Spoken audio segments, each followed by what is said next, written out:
Welcome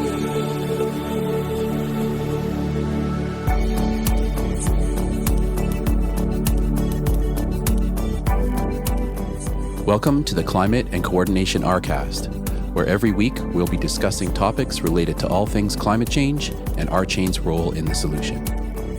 We will be discussing technologies that can adapt and coordinate massive amounts of data like never before, forming social architectures that grow collective intelligence, sharing and evaluating data planetarily, all while maintaining personal privacy and personal data ownership. A new decentralized economy is forming as we move from the third industrial revolution, digitization, to the fourth, decarbonization. By building a co-op, built on a correct by construction, concurrent, scalable solution, our chain is structured to build out the new technology that will be required for a flourishing regenerative planet. Please join us on this journey.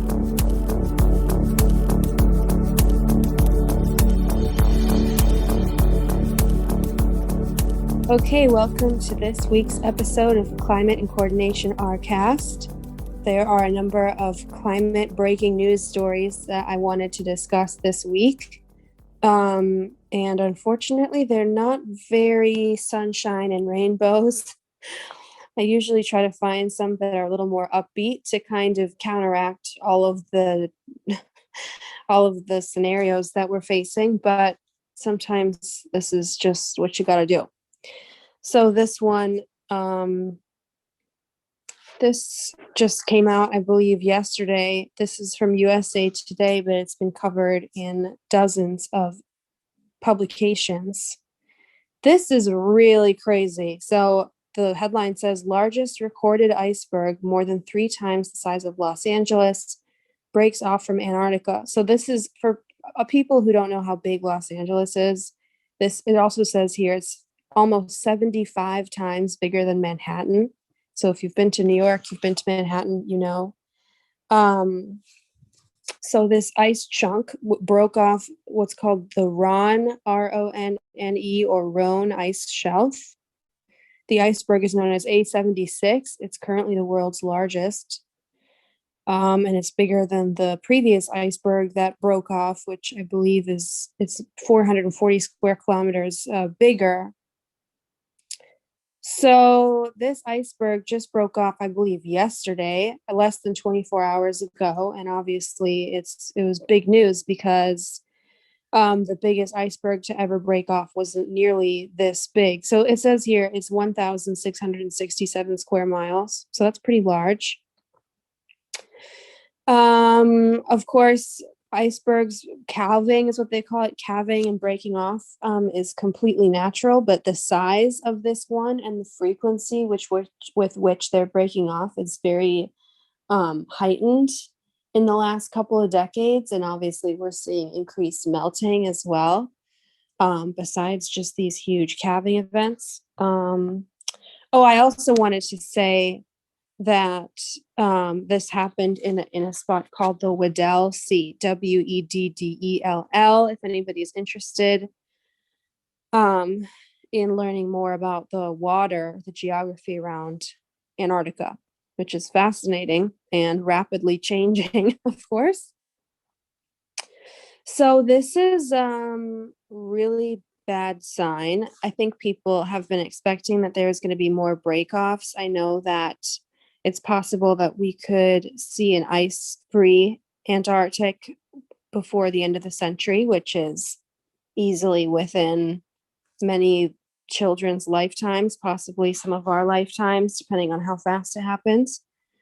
But I just wanted to mention it because it's historic, and I don't think that human beings have ever seen changes to Earth that are this abrupt and this, like, just the size of this iceberg, I guess, is the size of some of our major cities. And so the fact that Earth is changing at that pace, I think, is very unique to our current climate situation.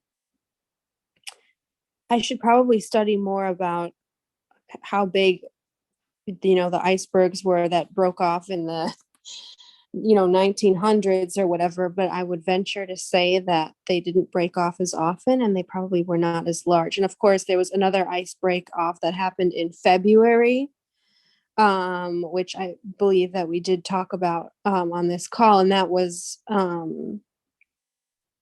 just right at the end of February.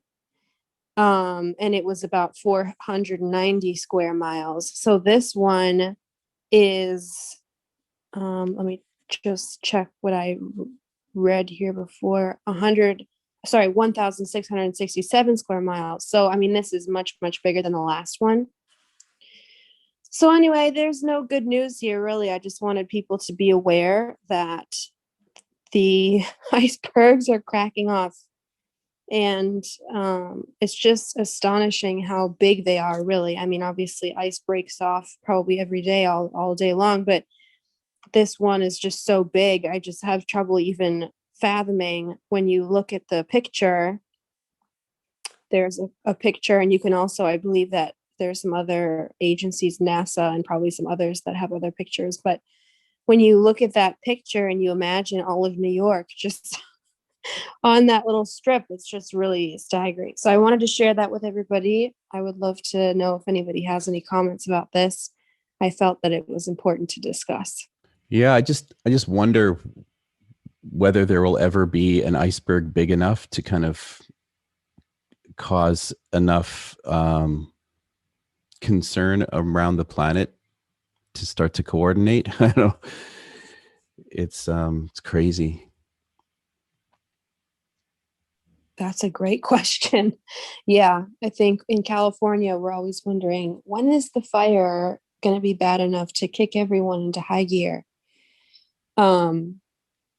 Yeah, it's really sad. And you know what else is really scary about this is not just that the ice is melting and cracking off. I mean, that's bad.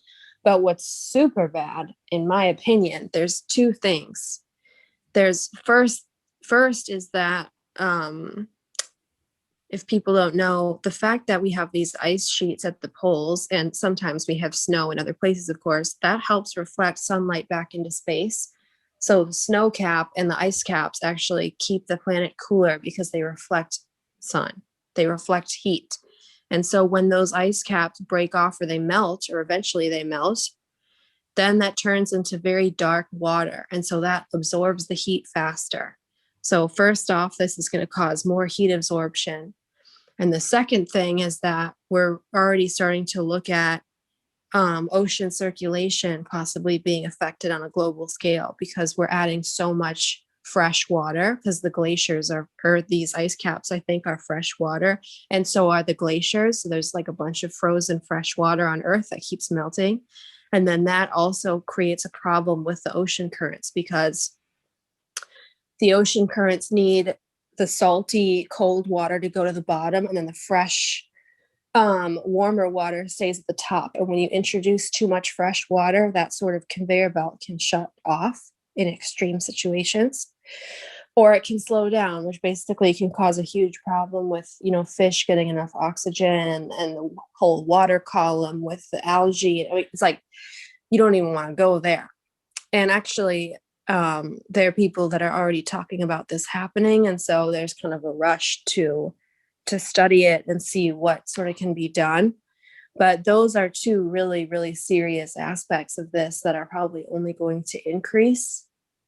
And we're going to have to figure out how to keep these systems running, because if the ocean circulation shuts down, I mean, that would be a really severe consequence. I don't even know what would happen at that point, but it would be really bad. So if there aren't any other comments about that, I'm going to just mention the next article. This next one is from CNBC, and this is from, I believe, last week. And it's from May 18th. This is something that I have to say I'm very interested in this, but I have not been able to learn much about it. But I wanted to share this story because I felt that it was connected with sea level rise, which of course is a consequence of ice caps melting or breaking. And the article title says, "There's no higher ground for us." That's a quote. Maldives environment minister says country risks disappearing. So this is fascinating because, the Maldives are these sort of island nations. I guess they're nations. And I have never been there, but I've always wanted to go because they're such beautiful islands and, obviously very posh and wonderful tourist attractions, very remote.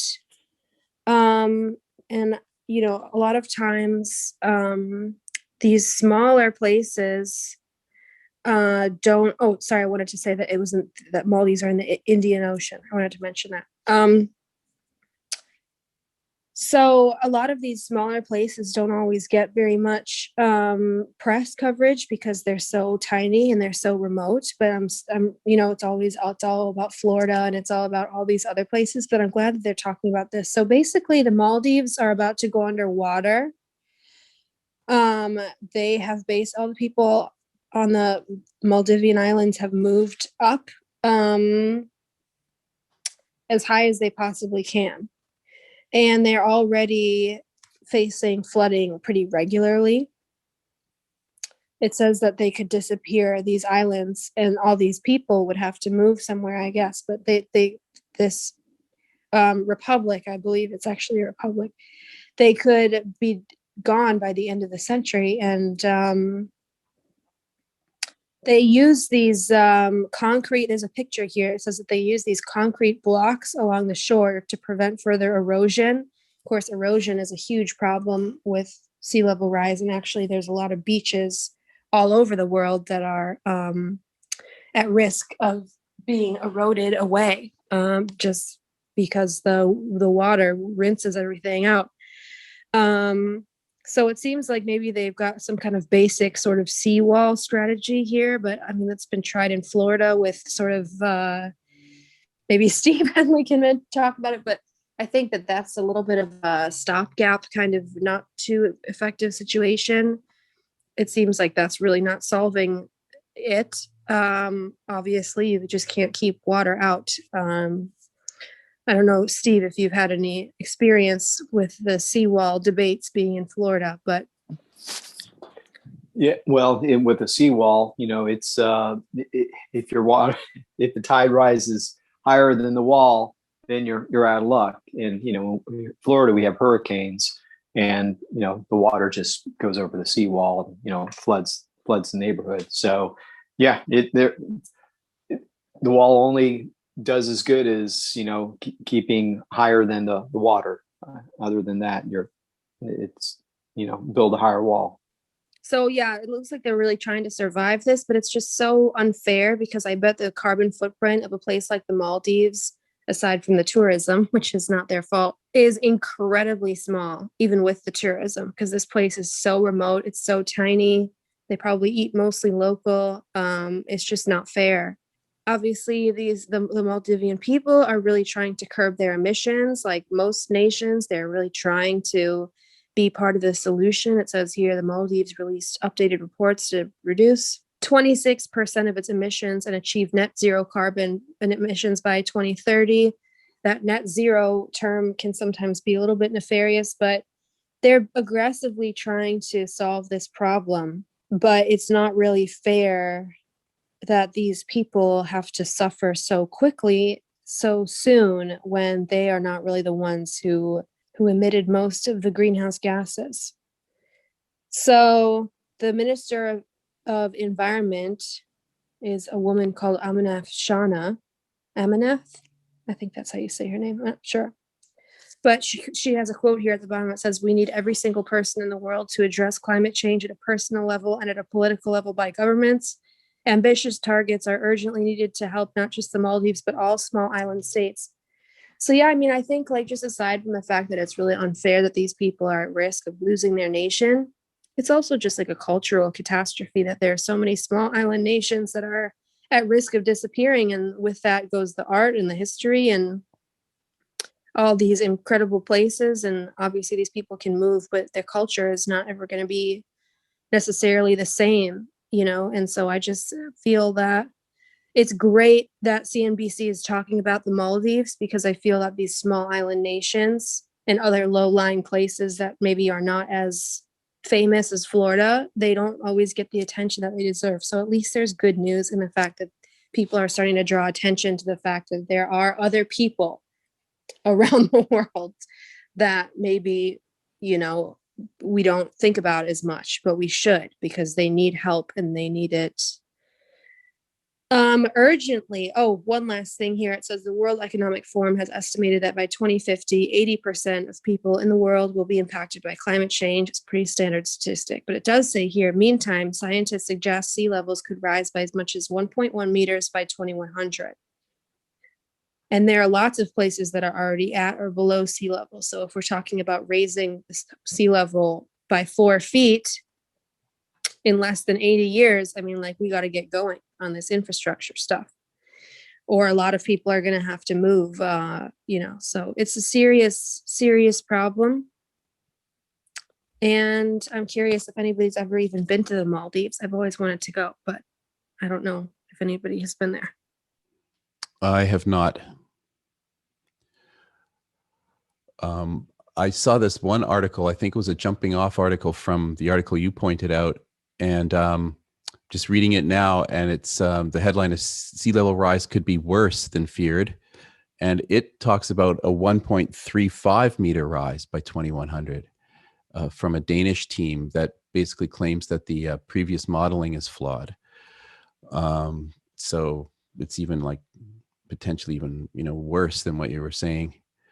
And I guess this is perhaps it's the first kind of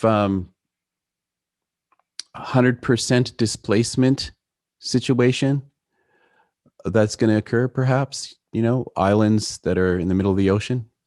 I don't think it's maybe the first one. I think there are others that have already disappeared that we maybe just didn't know about. I know that I've read about it happening before, but certainly this would be a bigger event, I think. Yeah. I need to research that. Actually, I would be curious to know. But yeah, this would be a real, a turn of events, definitely a turning point if the Maldives disappear, or other island nations that are at a similar level, sea level. Yeah, well, Greg talks about it a lot. He was talking about it again this week when he was showing some of us a presentation he's working on, and he was just talking about facing the grim reality that there's a massive migration of people that is in our fairly near future, and it will be probably so disruptive that a lot of the institutions that we rely on for our stability in life will be so massively disrupted that they might not be recognizable. Institutions like banks. It's a difficult thing to ponder because it's so incredibly grim. Yeah. And I think that's one reason why a lot of people just don't want to think about it. But when you actually confront it in your mind and start to go, oh my God, this is going to completely change everything. And it's going to happen in my lifetime. And of course, I always think about my daughter and how's it going to affect her? It's it's intense. Very intense. Yeah. In the last blog that I wrote for the Archain blog, of course, I was talking a bit about that, opening up with it's the blog about the coral reefs. And I was talking about sort of that sick, I don't even know what feeling it is, but it's this sort of sick dread that is sort of this environmental dread. I don't even know what you call it, but there really isn't a word for it. But I think people that know it know when they have it. And it's a terrible feeling. But there is one more thing I wanted to mention that I think is also super important. And I wanted to mention this kind of debate that's been going on kind of in terms of the climate messaging, I guess. And so this is The Guardian, I'm going to say once again, The Guardian does amazing climate reporting. There's always awesome, really well researched articles on The Guardian. So if anybody's ever interested in looking at what's going on with the environment, I highly recommend going to The Guardian. But anyway, this new piece here from the 14th, May 14th, says 1/3 of global food production is at risk from climate crisis. So this is a really interesting situation. So basically it's talking about crop yields going down, crops being less nutritious because there's less nutrients in the soil, other things like that. And then you're talking about floods and droughts, making farming much more complicated. Luckily, there's a lot of great innovation going on with things like vertical and indoor farms, which can farm with way less water. And there's, tons of super innovative stuff going on there, which is great. But what I wanted to ask is what people think about this sort of dichotomy, because some people think that when you start talking about food, like people's food, not just food insecurity, but like, oh, chocolate is going to be affected, coffee is going to be affected, wine's going to be affected. Sometimes people think that that is an effective way to get people to care about climate, to say, oh my God, my morning coffee, I can't live without it. But then other people, the other side of the argument is, if we're talking about, these huge crises, like having your morning coffee is going to be like the least of your problems. So sometimes it seems like not a very good thing to point out, to focus on that stuff, because it seems so trivial actually when you talk about really what's happening.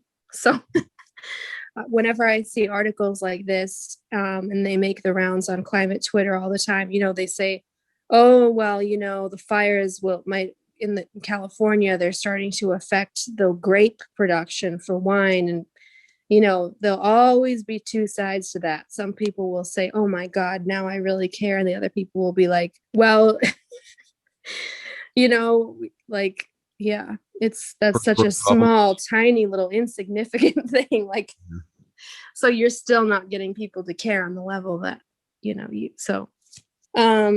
but yeah, this is a great little short piece, talks a little bit about what I spoke about, I think 1 or 2 blogs ago, which is the different outcomes or prospects for food production based on how much heating the earth goes through, and just how important it is to keep our global heating to a minimum. It says here, just to give you some contrast, I guess, the different outcomes. And again, Darryl, I was going to say with what you brought up about the sea level rises, it's so hard to measure this stuff because you can't always know how fast the earth is going to react to different things. So it's hard to measure. But anyway, it says here, many of the world's most important food growing areas will see temperatures increase and rainfall patterns alter drastically if temperatures rise by about 3.7 degrees Celsius, which is the forecast increase if emissions stay high, or basically if it's the status quo. So 3.7 degrees Celsius is like a cataclysmic level of warming. I mean, probably would have people not even living in California anymore it would be such a, yeah.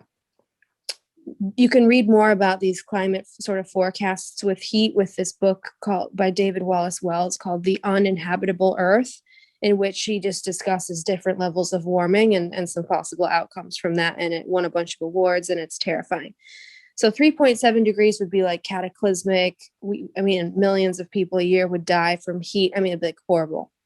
It says here, if greenhouse gases are reduced and the world meets the goals of the Paris Climate Agreement, limiting temperature rises to 1.5, which looks pretty out of reach, but not totally out of reach, or 2 degrees Celsius. So 2 is a big difference from 3.7.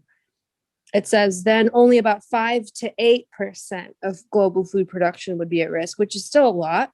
But I think, with new innovations and things like that, maybe, it would certainly be felt, and it would certainly be, a challenge, but it wouldn't be, the same as, isn't that interesting that between 2 degrees and 3.7 degrees, which is only a change of 1.7 degrees Celsius, that you're talking from 5 to 8% of food production being at risk to 33%. It's like amazing how every 1/10 of a degree that you add to Earth's heating causes a huge increase in problems. And it's just so interesting to me. And one more thing I wanted to mention before I open it up for comments is that it's really important to think about the Earth's temperature like you think of your own body temperature, because human beings can only survive in a very narrow sort of range of temperatures, too low or too warm, and we die very quickly, or we get very sick, we can't function. So it's super important to think about the Earth's habitats like in the same way, that we can survive at 98 or 97, maybe 98, 99, 100. Then if you get into 101, 102, 103, if that lasts for too long or goes much higher than that, it can be game over. So it's really important to think of Earth like, like a living being, because it is a living being. I'm sure if Steve Ross Talbot were here, he would talk about Gaia and all that. But anyway, is anybody worried about their morning coffee? Yeah, I mean, it's again, like I just start to kind of go to, trying to face the reality of what could actually happen. And I think that it will be key for the generation growing up now to figure out how to not descend into despair and a sense of futility, because you can't give up. We can't give up. So I think the generation growing up now is going to help us. I'm a Gen X, which, our whole kind of generation is kind of like, Kurt Cobain, right? We're pretty cynical and sarcastic and dark, generally speaking. So, I think we're going to need a younger generation that kind of goes, no, we can do this. And it sounds all flaky, but I do think music's going to play a key role in keeping people's spirits alive, because that's going to be an important thing as well.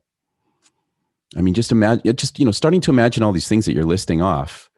It's like people literally having to face these things. It's going to be really, really hard to stay positive. So yeah, we're going to need help there. Yeah, absolutely. And just one thing I wanted to mention is that I feel like there's a lot of pressure on younger people to sort of like carry this load. Yeah. Especially to like be, kind of to be the saviors, to solve and there's actually some kids that are starting to sue their governments for that, because they're sort of being dumped with this problem. And then all the people in power are basically not even really trying to solve it. So it's super unfair. And I think, it's possible that with small and positive progress, maybe more people will feel a little less Kurt Cobain-y and a little more, I don't know what the opposite of Kurt Cobain is, because Kurt Cobain is badass, but, just people hopefully will take on a little bit more agency, because I totally understand what you're saying, Darryl, but I feel like we shouldn't leave it all up to these teenage kids, because that's not fair, really. Do you know what I mean? Oh yeah. I'm not trying to make expectations. I'm just kind of trying to kind of predict and see what could happen. Right. Yeah. Where things are going to go. But like, I also believe that humanity still needs leaders, because we've kind of always done that. So there will be inspiring people that will, kind of lead the way and, lift people's spirits up, because we're not going to solve it if we give up. Yeah. There's such an interesting, I'm not sure if it's really a study, but I guess it's more of an observation that climate defeatism is basically just as dangerous as climate denialism. Exactly. That's what I was trying to say. Thank you. Oh, sure. Yeah, because they basically lead to the same outcome. So climate defeatism, for people who don't know, basically just means, oh my God, the world's ending, it's end time. So let's break out the Cheetos and just party like it's 1999. Okay, well, that is basically the same, even though those people understand climate change or they realize it's an emergency or whatever, they're basically behaving and reacting in the same way that climate denialists or climate skeptics, but really climate denialists, will talk, which is basically screw it, can't do anything about it, don't know if it's real, doesn't matter. And it's so important to remember there's still so much worth saving, and the earth is really in a bad place right now, but we still have amazing forests, oceans, biodiversity. We have like all these amazing creatures. And another thing I wrote in that blog, the coral reef blog, I think it was, or maybe the one before it, was that I've been really going through a spiritual journey over here, just like trying to understand that when species go extinct, they're gone from the whole galaxy, because they don't live on other planets. They only live here, and we live in this huge, we have the solar system, which is inside the Milky Way, which is inside the universe, and blah blah blah. And I just think it's so counterintuitive, almost unfathomable, that like when you lose a species, it's gone from that's it. Like the universe loses a life form, which is so weird, but it's true.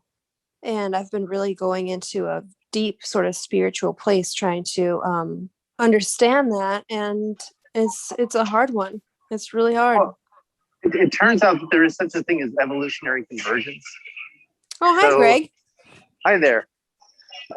So even though you may lose the species, there are niches that are,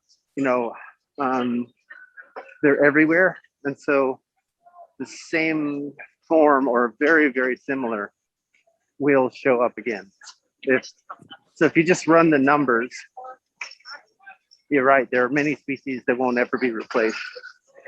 But the likelihood that there's a set of conditions that converges to that niche is very high for many species. And so you don't necessarily lose it exactly and entirely. You'll have some variant of it. Yeah, thank God it's not like, oh, the giraffe is out of stock and that's the end of it. Yeah. It's not like Amazon is supplying these, animals to the world or whatever. And how weird is it that it's called Amazon? And I also think it's super weird that Shell Oil is called, I just like, you should not be able to call yourself Shell. Like that is a sacred object. No. But yeah, so thank you, Greg. That does give me some hope, actually. Well, it's quite interesting. Quanta recently had an article with a evolutionary biologist who studies exactly this. And he was pointing this out, which is why I had it at my fingertips, because there's a very interesting article by this. I think it's a Cambridge evolutionary biologist. So if you're interested in knowing more, there you go. Yeah, that's great. Thank you. There really is so much to learn, and it's all happening so quickly that it can be very overwhelming, as I'm sure everybody on this call can attest to. And I wanted to apologize that there isn't a good news story for this week. I literally was searching for a very, very long time. But unfortunately, this is just how it is this week. But I hope that there will be better news next week, because, I always try to balance it out. But today's session is more, I guess, informative in nature. Hey, Greg, was that article called Why Extraterrestrial Life May Not Seem Entirely Alien? That's the one, yes. Oh, cool. Yeah, I just found it. Eric Kirschenbaum, the zoologist. Oh, that's really interesting. I'm looking forward to reading this. Yeah, it's actually a good article. So furthermore, if you believe in the multiverse, which, for example, David Deutsch believes in, then there are infinitely many copies of this world. So there'll be a copy where the species doesn't go extinct. Huh. Interesting. Yeah, that's what we need to do. Don't tell people in Congress, because they'll say, who cares? There's another. There's many more where that case. That's right. So don't tell people in Congress. But the multiverse theory is super interesting, and I'd like to learn more about it. So maybe that's something we can discuss on a future call. But for now, I'm not willing to put all my eggs in that basket, because even if we do live in a multiverse, there's no guarantee that we'll never be able to access it, probably, right? And so it's like, it's still worth it to save life in this dimension, regardless. Oh, absolutely. The Nora in this universe doesn't get to talk to the Nora in that one, or any other one for that matter. So, right. It's like, so I still feel that it's still worth it. Oh, sorry, Darryl, go ahead. Oh, I was just going to crack an R-chain joke. It's like when Greg talks about concurrency, where buying a latte at a Starbucks in Seattle has nothing to do with buying some fish at a fish market in Japan. Yeah, There's exactly. no interconnection at all. Yeah, Right. the multiverse is all, but there are these interference phenomena. So maybe it's through interference that you actually get cross universe talk. But I don't want to take us too far astray. So, Greg, we were talking earlier about just some pretty grim, just facing the grim realities, and I kind of recounted a little bit of your presentation that you did for some of us a couple days ago about how you were talking about just kind of facing the music of how disruptive, truly disruptive climate change is going to be in the next decade or two, and how the institutions that we've just come to expect as norms are going to be potentially completely changed and altered or even gone away. And it made me think about this YouTube video, actually, Nora, that you sent at some point throughout the week about Amazon Web Services. Yeah, absolutely. Yeah, I've been diving into that because I think it's so fascinating and crazy. Yeah, because so I had no idea that for the mega huge data, they're literally putting these bomb-proof boxes called snowballs on big trucks and literally driving them to their locations. It's so crazy. Yeah, and the truck itself, I think, can be plugged in. Like there's a cable that's like a huge, I forget what you call it, like a snake that can be plugged into a power source, and the truck itself is the computer and the mainframe that downloads all that data when you need that much. It seems like it's just kind of an automatic. They built like some sort of smart truck, and that's why they can't even show you the inside, because they said it's proprietary. Wow. Yeah. So here's my question. A big part of our chain's mission has to rely on an internet that functions globally. When thinking about the kind of massive disruption that could occur, do you see the internet surviving as a global network? Actually, yes, I do. And this is in part why I'm so excited about the hardware solutions that our chain is pursuing. Is that we can get individuals with individual boxes that they control, as opposed to these big providers. Right. And so through decentralization, we make it possible to have real. Sorry about the airplane waiting for us. We have to have real resilience and anti-fragility with the internet. Yeah. So it is possible. It's a race. It's absolutely a race to get to a more decentralized architecture. But we have enough time. Right, because like in many ways, the current version of cloud computing and things like Amazon Web Services are kind of fighting against the original intention of the internet, aren't they? That's exactly right. Yes. Yeah, I just wanted to mention one more thing that I saw from National Geographic, and actually this article was written several years ago, and I would have to find it somewhere, but the internet is at risk, a huge risk of disruption due to sea level rise. Actually, there was a National Geographic article that talked about the internet being flooded because apparently a lot of global infrastructure, especially internet and electricity, but especially internet, is not waterproof at all, and it's in very low-lying areas. So moving it will be very difficult, and that's something that I wanted to alert the R-Chain community to. I've been well aware of it. It's been on my mind for years. Yeah, absolutely. That's good. Yeah. This is why I'm trying to move to more decentralized solutions.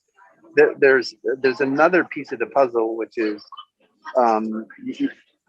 with some modifications to the way existing Wi-Fi protocols work, you can get a mesh network over top of the Wi-Fi.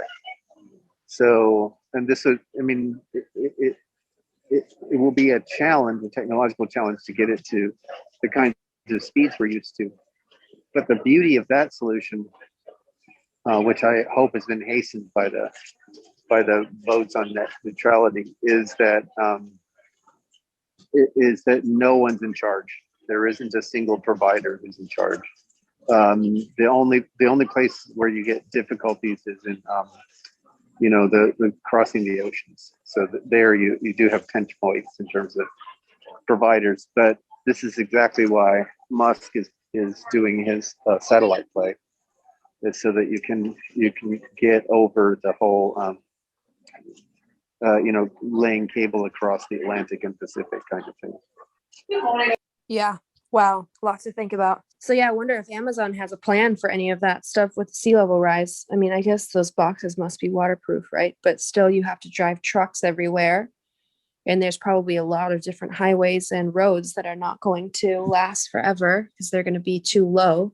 So I guess they're counting on the fact that maybe the government will build new roads. I don't know what the plan is there. But the truck thing seems a little bit sketchy to me. And they didn't even seem like, zero emission trucks. They just seemed like regular old semis, which is also concerning.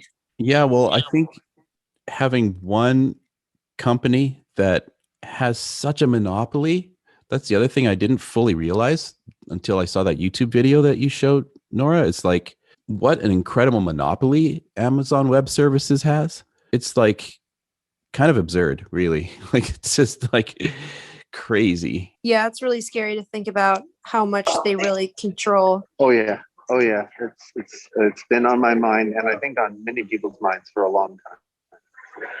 That is not anti-robust. That is not anti-fragile. Exactly. Yeah. Sorry, anti-fragile and robust. I said anti-robust, but I meant robust. Yeah. So we we really have to take matters into our own hands, right? It's not so much about wanting to compete with Amazon or AliCloud or any of these large providers. What we want to do is sort of prepare for the consequences of climate change, because no one else is. Right. Because they're not taking it seriously. They're not. I mean, the kind of statistics that I've been paying attention to, when it's not just sea level rise, right? That's one. But the fact is, right, the tropical zones are going to be uninhabitable. So you're gonna get migration from the coastal cities, and you're going to get migration from all of the tropical zones. So it's going to be a real scramble. But Greg, you can do a 30-year mortgage in Malibu. So the whole thing is fake. That's it exactly. Yeah, no, it is staggering when you what's so scary about climate, just to continue on what you were just saying, is that if you think of all of the consequences of climate change, and especially if you include things like pollution and other stuff like that, then you've got basically a pie chart, and you might say, okay, 10% of the problem is sea level, 10% is fires, 10% is food production, 10% is heat. But what's so crazy is as time goes on, we realize just how cascading and positive feedback loop sort of effects these are. And then you have to keep making more and more room in the pie chart for more and more terrible things to happen, because climate is such a fundamental way. We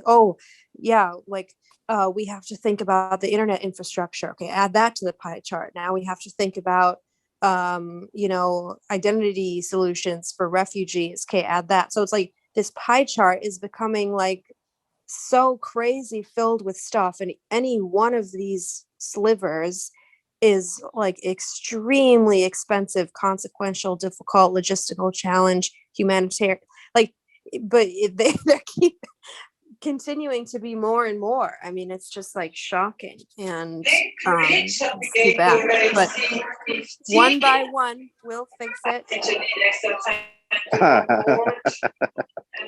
Yeah. Well, there's going to be a big reset, and I don't think that people are quite prepared for that fact. There will be a reset, and where it's unavoidable at this point. So, but hopefully we don't throw the baby out with the bathwater. My concern is that we lose everything that's good about human culture. Yeah, I was talking about that concept a little earlier, where it's easy to imagine humanity en masse descending into despair and giving up. And it's going to be really important for those bright lights among us who just, keep it positive, because it's if you don't stay positive, you will fail. You have to believe that there's a solution in order for a solution to occur. Yeah, yes. Faith is absolutely an essential component. Yep. Yeah, I agree with that. Great. Well, we have a few minutes left. Is there anybody else that wants to chime in with anything? Any comments, any final comments or thoughts from anybody? Well, I'm hoping to have someone on for next week, and it will be, I think, a more positive call. Great. It's someone who I think is like that beacon of light, and so I'll just leave it at that. And yeah, hopefully he'll be able to come on. That sounds awesome. Yeah. Okay, fantastic. Well, thank you everybody for a great conversation. I'm sorry it wasn't more upbeat, but it's okay. We all learned a lot. Hopefully I learned a lot, and there will be more happy news in the future, along with some more devastating news, I'm sure. So Yeah. thank you all. Thank you, Greg. It sounds like you're about to travel, so I hope you have a nice flight. Yes, thank you. Thank you. Of course. And All thank right. you, everybody. Just make sure that you're subscribed to our chain and following our chain on Twitter. And we will see you on the next one. Yes, indeed. Ciao, ciao. Bye, everybody.